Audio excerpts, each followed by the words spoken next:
Welcome back, mom and dads. Today I'm going to talk about the top 5 rules of parenting that experts recommend, and I want to share if these recommendations actually have any merits to them. So stay tuned to find out what these 5 rules are and why you may want to follow them. As parents, we always want to make sure that we are doing the right thing. So turning to parenting experts would be a good place to start when looking for these recommendations. But sometimes it is a good idea to check if these recommendations are really valid. So I wanted to make sure that I can do some fact checking, and that is precisely what I did. So let's dive straight in. One of the top recommendations experts give when it comes to parenting is that we need to be able to take care of ourselves and manage our own emotions in order to parent well. Makes sense? When it comes to parenting, we are in a position of being the most influential role model to our children. So it goes without saying that if we cannot even manage ourselves when it comes to feelings and having a general sense of well-being, we can't possibly expect ourselves to perform and function well as a parent. The saying, "Help yourself so you can help others," rings so true in this case. A study was published in Clinical Child and Family Psychology Review in 2007 that showed a consistent relationship that showed a higher anxiety parents resulted in children with higher anxiety levels as well. There is a consistent relationship between controlling parenting behavior in families with anxiety disorder children, as well as consistent relationship between parental behavior low in warmth and families with anxiety disordered parents. So take care of yourself so you're not venting on your child, and keep your positive vibe and energy full so you have some of these to share with your child. Children will mimic everything that we do. So by managing our own feelings, our children will learn to manage their own feelings too. Do not punish your child, especially physical punishment. There are decades of research which proves that harsh punishments, especially physical punishments like spanking, have detrimental effects on the development of a child.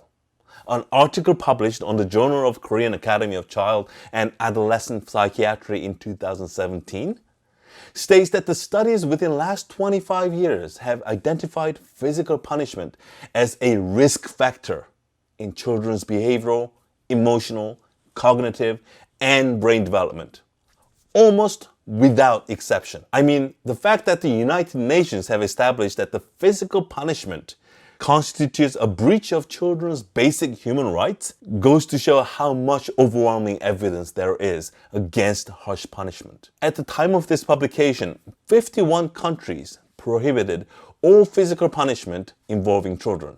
Now, the number has risen to 59. I was actually surprised to find that Canada was not on this list yet. Apparently, it is not allowed by the teachers, but it is allowed for parents if the child is between the age of 2 to 12 years old. Supposedly, there are some legal ramifications for making spanking illegal, which is beyond the scope of this video, but the evidence against the physical punishments are clear. So please just don't do it. We have to expect age-appropriate behavior. Don't set your expectations based on what you want when it comes to your child's behavior, but focus on what they can be expected to do at their age. See it through their perspective. Remember that their brain is still developing from infant all the way until the end of teenage years. Cognitive and critical thinking abilities are often much lower in children than we assume. So don't set ourselves as the bar, because that is just simply unrealistic. Sometimes you just have to let your child grow over time so they physically become capable of behaving in certain sensible manner that we would like them to behave in.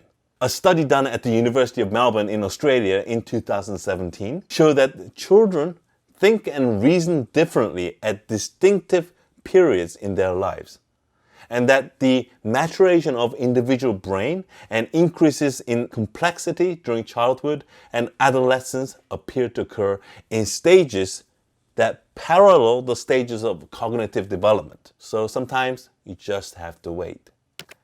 We often take things personally especially if we feel that our authority is questioned and no longer seems to have the absolute effect that it used to. Our children grow up and become more self-aware and independent, and that is natural. They start to question the validity of our teachings and become more assertive with their own thoughts, which, by the way, is a good thing, even if their arguments are often very flawed and lack any real factual basis. You want your children to be able to think critically, rather than blindly following without any regards to their own opinion. The article published on School Psychology Review shows that the importance of critical thinking when it comes to the autonomy of a child. It focuses on the needs for the educators, such as us parents, to change our ultimate goal when raising a child from conformity and obedience to critical thinking and choice making, because that is what would lead to an individual that can think for themselves.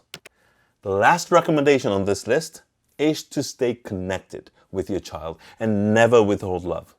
This is so important.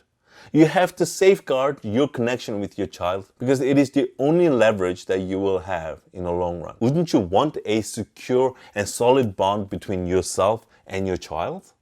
I mean, this assumes that you're not approaching your parenting based on fear and threats.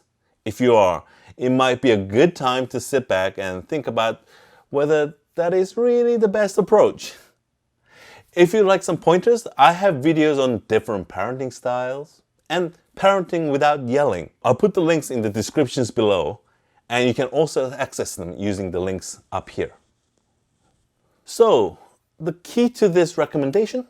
Well, you have to foster an environment in which they want to do the right thing because they cherish the relationship they have with you, rather than being forced to act in such a way only to avoid punishments and consequences. In fact, a study published in American Psychological Association in 2019 showed that children who are more securely attached to their parents were better able to regulate emotions, were more likely to use cognitive and social support coping strategies when faced with difficult situations. When it comes to parenting, there isn't a step-by-step guide that would work universally with all children. If there were, we would all be following it and I wouldn't need to have this channel. However, there are some key ideas that can lay the foundation in our approach to parenting. I searched and found the most popular recommendations and delved a little bit deeper to see what science has to say about these. So if you heard these recommendations before, but were unsure about them before, well, I hope you feel a little bit more assured to know that these recommendations do actually come with some scientific basis. I hope you found value in this video, and if you did, please hit that like button and subscribe for more videos like this in the future. As always, thank you for watching and happy parenting.